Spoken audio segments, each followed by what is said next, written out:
Hey yo, what is up Knights? Aegis Rick here, and in this video we will be covering what the First Awakening is, why you want to do it, and finally how to complete the quest for it. This guide will just be covering the First Awakening, so I should mention somewhere down the line DFOG will be getting something called the Second Awakening, which will be even more hardcore. But without further deliberation, let's get into that, shall we? So first off, what is Awakening? Awakening is basically another job change for your character that can occur at level 50.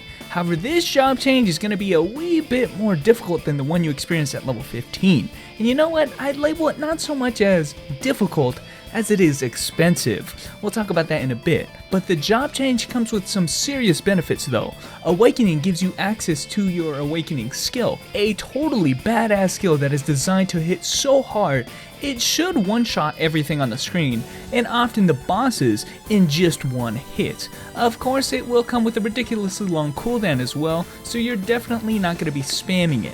On top of that, every class also gets an Awakening passive that in some cases will define your class. Monks, for instance, get a passive that allows them to cancel any skill into another, which has some obvious benefits. It's for these reasons actually that some people choose not to rush to awaken their characters immediately once they hit level 50. Some classes can do without the uber strong skill and the passive. I, for instance, decided to do my Awakening at level 60 for my monk, and it wasn't that big of a deal.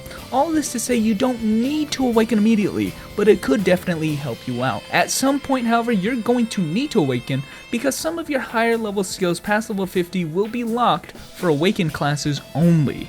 On the screen I have listed all the items necessary for the Awakening process.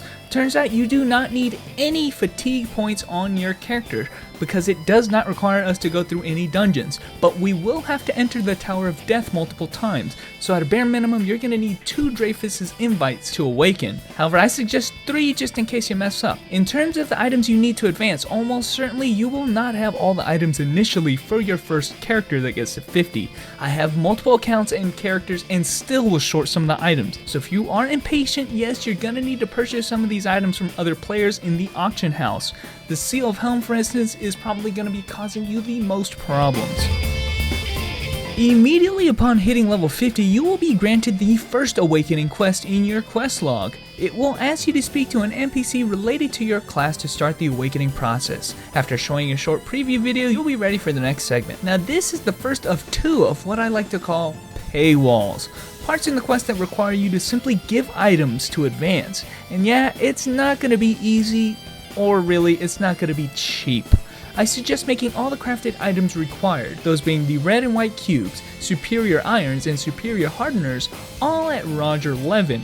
Actually, he makes the cubes at half the price Syria Kierman does, by the way, so make sure that you always go to him for all of your crafting needs. This one is pretty straightforward. Remember, you can always purchase any items you don't have in the auction house. The next 2 segments have you going up the Tower of Death. The first mission is to get to the 30th floor. As seen on the night, it's not that hard though, and I should say that most classes shouldn't have any difficulty getting that high alone. If not, and you have a helpful friend or guildmate, make sure to tag along in one of their runs. Immediately after defeating that task, you'll be asked to go into the Tower of Death again, this time collecting 10 essences. If you're able to get to around level 40, you can complete this task in a single run of the tower.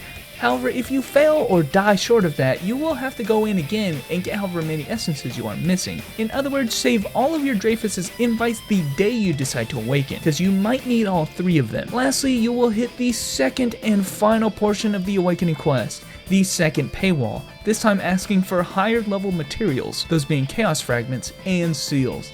The main issue comes from the sheer fact that these items are quite common for higher level zones such as Ghent, but not for the zones up to and around level 50, the level that you're at currently. This is another reason as to why some people opt to do this quest a little later at a higher level, when these items required will become much easier. But then again, if you're determined, you're gonna have to fork up or get someone to spot you the items. Either way, after you pass this wall, you will finally be awakened. Enjoy your new awesome OP skill and passive. But anyway guys, hope this guide has helped you, I suppose, prepare for the awakening that you're inevitably going to have to do at some point in your DFO career. And as always, thanks for watching, and I will catch you Knights later.